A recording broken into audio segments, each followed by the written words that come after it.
I call the Attorney-General. Thank you, Mr Speaker. I present the Constitution Alteration, Aboriginal and Torres Strait Islander Voice 2023 and the explanatory memorandum. And I call the Clerk. First reading, a bill for an act to alter the Constitution to recognise the First Peoples of Australia by establishing an Aboriginal and Torres Strait Islander voice. I give the call to the Attorney-General. Thank you, Mr Speaker. I move that this bill be now read a second time. I acknowledge the Aboriginal and Torres Strait Islander peoples as the first peoples of Australia and as the traditional owners of this land for over 60,000 years. I also acknowledge and pay my respects to the Ngunnawal and Ngambri peoples on whose ancestral lands we meet. I would like to extend that respect to the First Nations people in the chamber, in the galleries, and watching and listening today.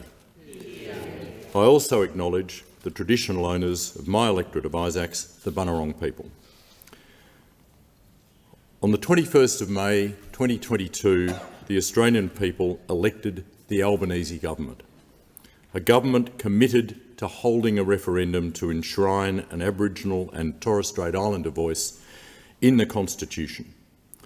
With the introduction of this bill, the government is taking the first formal step to honour this commitment, a commitment we made not just to Aboriginal and Torres Strait Islander peoples, but to all Australians.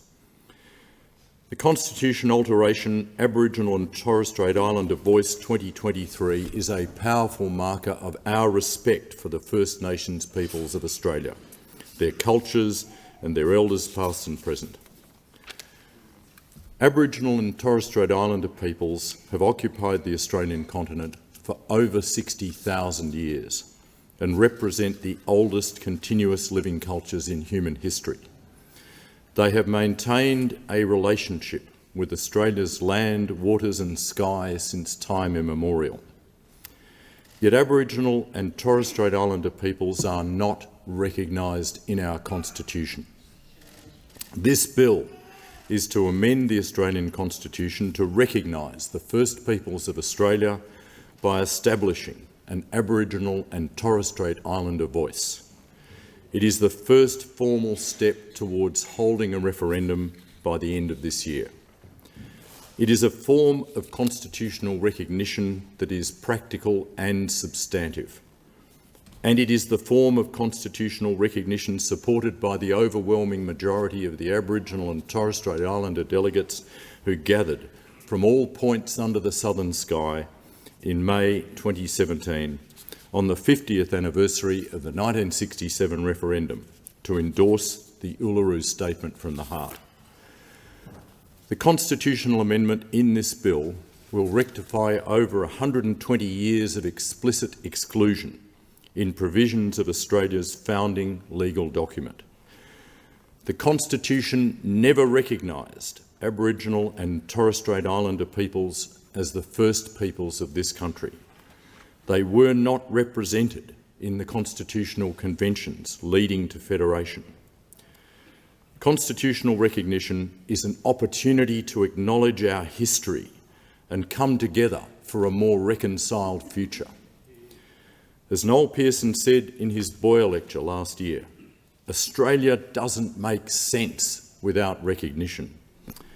He went on to say that until the First Peoples are recognised in the Constitution, we are a nation missing its most vital heart. My colleague Senator Patrick Dodson, the father of reconciliation, said recently that a referendum on the constitutional amendment in this bill will be a moment of liberation for all of us. He said, "The moment the referendum is declared, we will feel the shackles of the past fall from us. We will all stand with a clean heart and a clean conscience, and we will know our country is on the path to a better direction. We, the Australian people, will make that decision on that day when we cast our vote. Together we can make this happen." The cultures of Aboriginal and Torres Strait Islander peoples and their relationship with lands, waters and sky have endured. The dispossession of their lands, languages and cultures and top-down government policies have inflicted deep and continuing wounds on generations of Aboriginal and Torres Strait Islander peoples and their cultures. Many suffer intergenerational trauma as a result of this history. Our nation as a whole has been diminished. In 1967, more than 90% of Australians voted to count Aboriginal and Torres Strait Islander peoples in certain population counts and allow the Commonwealth to make special laws about them.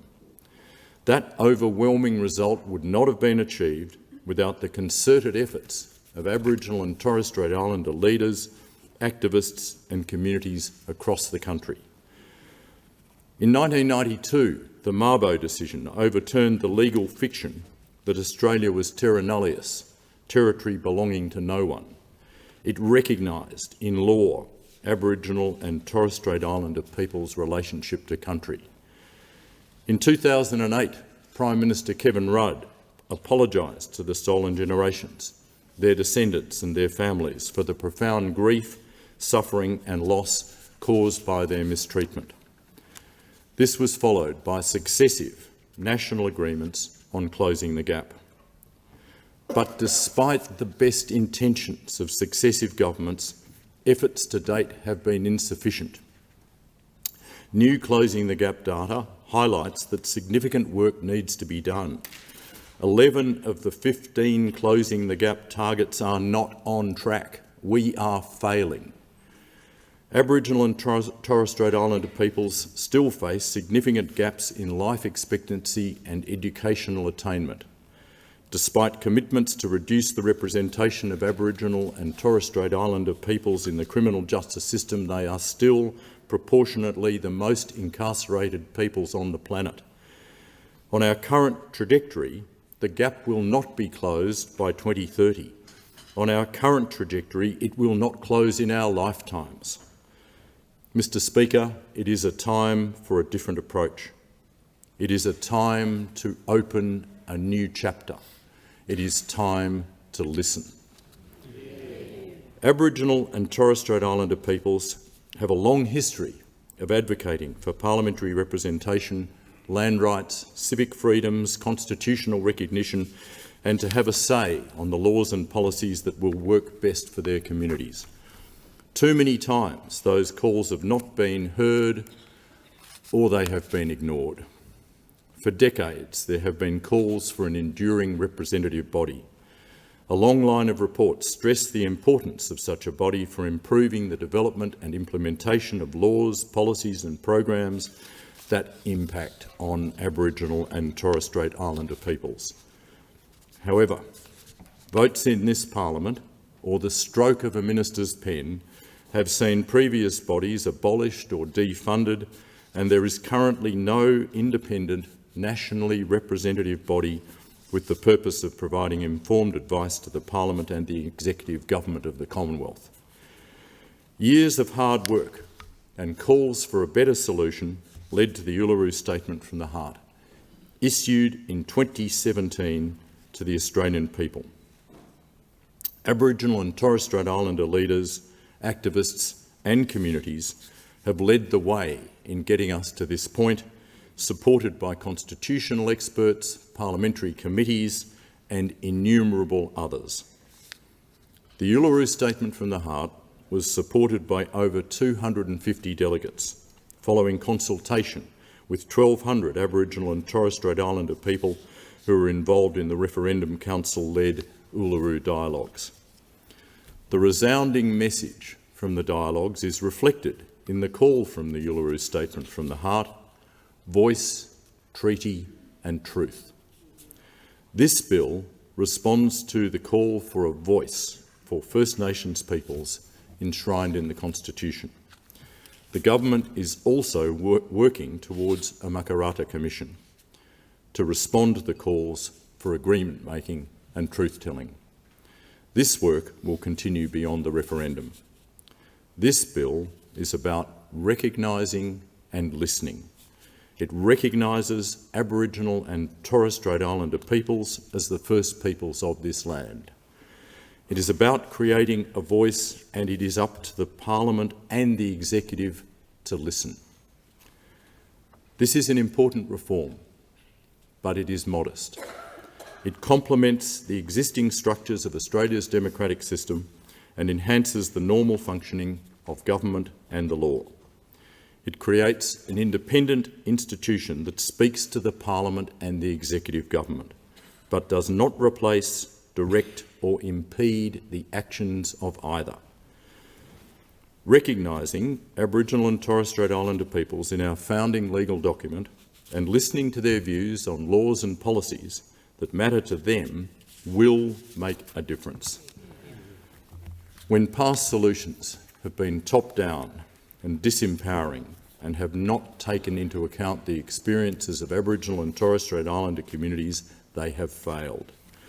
We know outcomes are better when we partner with Aboriginal and Torres Strait Islander communities. The evidence is there. The Indigenous Ranger programs, the many Aboriginal-controlled community health organisations and justice reinvestment. These all demonstrate strong and improved outcomes when communities are involved in decision-making. Those examples, spanning many aspects of Aboriginal and Torres Strait Islander people's lives, are proof that genuine partnership and community ownership of policy is the way towards a better future. Our system of government has served most Australians well since 1901. It is time to ensure the system works for First Peoples of Australia too. The Constitution sets out the principles that define the way our democracy operates and provides the framework for our federation. Consistently with the rest of the Constitution, the proposed new provisions will provide the broad outline of the voice and allow the Parliament to legislate for its day-to-day operation. Reflecting the intention to begin a new chapter in Australia's relationship with Aboriginal and Torres Strait Islander peoples, the bill proposes to insert a new Chapter 9, entitled Recognition of Aboriginal and Torres Strait Islander peoples. If approved at the referendum, the new Chapter 9 will contain a new Section 129. The introductory words recognise Aboriginal and Torres Strait Islander peoples as the first peoples of Australia. They reflect the fact that establishing the voice is an act of recognition in the manner the delegates at Uluru sought in 2017. Subsection 1 provides for the establishment of the voice. This provision will ensure the voice is an enduring institution, allowing it to be independent from government and effectively represent the views of Aboriginal and Torres Strait Islander peoples at the national level.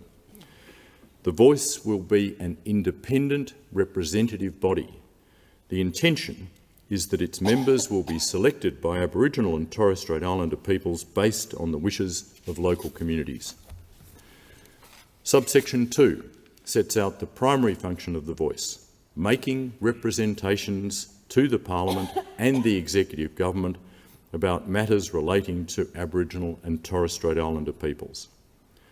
Matters relating to Aboriginal and Torres Strait Islander peoples would include matters specific to Aboriginal and Torres Strait Islander peoples and matters relevant to the Australian community, including general laws or measures, but which affect Aboriginal and Torres Strait Islander peoples differently to other members of the Australian community. The voice will not be required to make a representation on every law, policy or program. The voice will determine when to make representations by managing its own priorities and allocating its resources in accordance with the priorities of First Nations peoples. Critically, the voice will be proactive. It will not have to wait for the Parliament or the Executive to seek its views before it can provide them, but nor will the constitutional amendment oblige the Parliament or the Executive Government to consult the voice before taking action. The voice will provide a path for the Executive Government and the Parliament to consult with Aboriginal and Torres Strait Islander peoples. The voice will create a critical link between Aboriginal and Torres Strait Islander communities, the Parliament and the Executive Government. Nothing in the provision will hinder the ordinary functioning of our democratic system. While the constitutional nature of the body and its expertise in matters relating to Aboriginal and Torres Strait Islander peoples would give weight to the representations of the voice, those representations would be advisory in nature. It will be a matter for the Parliament to determine whether the Executive Government is under any obligation in relation to representations made by the voice. There will be no requirement for the Parliament or the Executive Government to follow the voice's representations. The constitutional amendment confers no power on the voice to prevent, delay or veto decisions of the Parliament or the Executive Government. The Parliament and the Executive Government will retain final decision-making power over all laws and policies. Mr. Speaker, the voice will enhance our democracy and democratic institutions. Its representations will ensure the laws, policies and programs from the Parliament and the Executive are better targeted and more successful. Subsection 3 provides the Parliament with a broad power to make laws about matters relating to the voice. This provision will ensure the voice can evolve to meet the future needs of Aboriginal and Torres Strait Islander peoples and Australia as a whole. The matters on which the Parliament will have power to make laws include processes to select voice members, the way the voice performs its representation-making functions and its potential future functions, the powers it needs to carry out those functions, and its procedures, including the mechanics of its relationships with the Parliament and the Executive Government, such as how the Parliament and the Executive Government would receive representations from the voice. After the referendum, the final details of how the voice will operate will be settled and legislation will be debated in this Parliament. To develop this legislation, the Government will seek views on the voice model from the Australian community. Consistent with the concept of a voice, this consultation will include a strong focus on engagement with Aboriginal and Torres Strait Islander peoples, as well as the broader community. This bill embodies the hard work by Aboriginal and Torres Strait Islander peoples to achieve constitutional recognition and an effective representative body. Recognition through a voice is neither the beginning nor the end of this story, but it is an important new chapter. In addition to acknowledging the efforts of countless First Nations leaders, activists and communities that led to the Uluru Statement from the Heart, the Government sincerely thanks members of the Referendum Working Group, the Referendum Engagement Group and the Constitutional Expert Group. Their counsel in developing this bill and guiding the conduct of the referendum has been both wise and invaluable and provides a solid foundation on which to continue on the path towards recognition. The Government, the Parliament and the nation are indebted to the Minister for Indigenous Australians for her commitment, her strength and her leadership. The Government also thanks members of the broader Australian community for their engagement throughout this process. The Uluru Statement from the Heart was issued to the people of Australia, not to the Government. It is now time for the Australian people to decide whether to accept that offer when they vote in this referendum. I trust the Australian people to understand that this is an opportunity for a better future, not just for the First Peoples of Australia, but for all Australians. The Uluru Statement from the Heart is set out in full in the explanatory memorandum for this bill. In the words of that historic statement, in 1967 we were counted. In 2017 we seek to be heard. We leave base camp and start our trek across this vast country. We invite you to walk with us in a movement of the Australian people for a better future. It is now 2023. It is time to accept the generous invitation in the Uluru Statement from the Heart It is time to listen.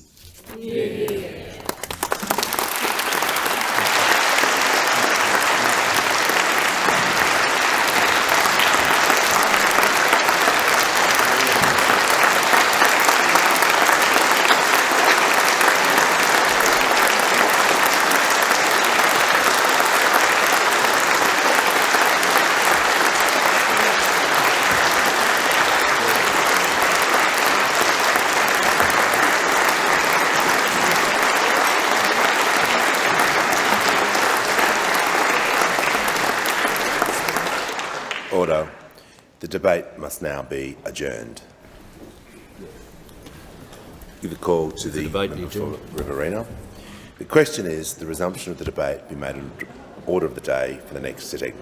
I'll put the question. All of those opinions say aye. Against no. I think the ayes have it. And I call the clerk. So we're going to do government business. Notice number 2, Joint Select Committee on the Aboriginal and Torres Strait Islander Voice referendum. Give a call to the Leader of the House. Thanks very much, Mr Speaker. I move the motion relating to the appointment of a Joint Select Committee on the Aboriginal and Torres Strait Islander Voice referendum in the terms in which it appears on the notice paper. I'll put the question. All of those opinions say aye. Against no. I think the ayes have it. And I give the call to the Leader of the House. Mr Speaker, I move that item 3 be postponed to a later hour this day. I'll put the question. All of those opinions say aye. Against no. I think the ayes have it.